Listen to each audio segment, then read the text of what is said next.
Hi and welcome to this Blueberry Markets video update with me, John Kibler, head currency analyst.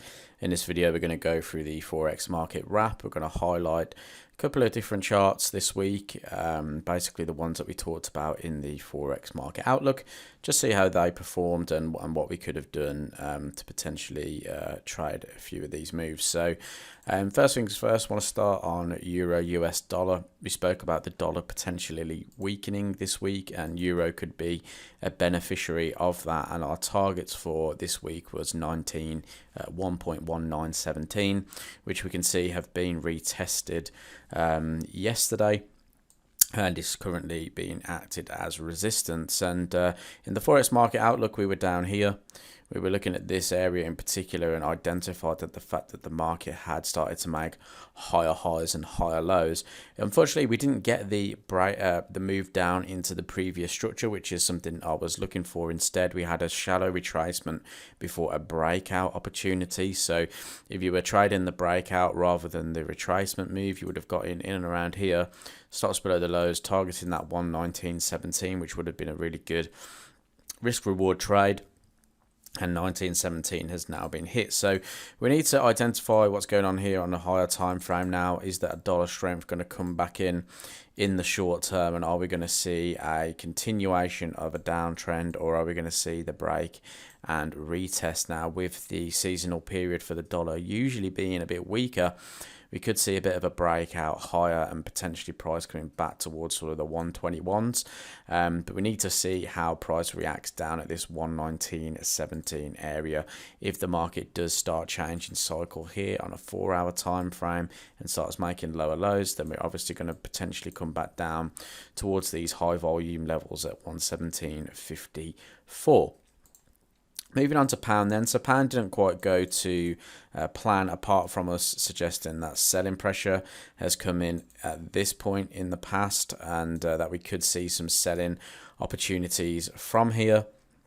Price obviously sold off very aggressively. We talked about 2 points of support for pound, which was down at these lows through here and down at this consolidation. Now, because price aggressively moved down to this point and actually closed, if I just bring in the fib tool, for instance, and price actually closed below the 236 fib, this was no longer an opportunity to go long at this point. As soon as you see this candlestick closing below that 236 fib, it suggests that the market is more than likely going to change trend, and that's what we saw here. The market then continued to make lower lows and lower highs and has actually retested this very high volume level at 136.75. So despite the dollar weakness this week, pound has also been very weak, which has kind of given us a sign that we could be seeing some further pound weakness to come, especially if we kind of look at the other cross pairs with pound. And one of those cross pairs that you can look at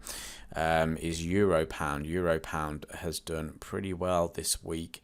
If I was just to grab euro pound here, just open that chart, we can see through here on the weekly time frame that euro pound has had a pretty strong bullish move down from this 0.499 level, which is a level we've spoken about recently in previous euro pound videos, about high volume level being in here, and we can see that the market has rallied quite significantly from that point. So that's shown us that that pound is very weak at the moment and looks likely to continue.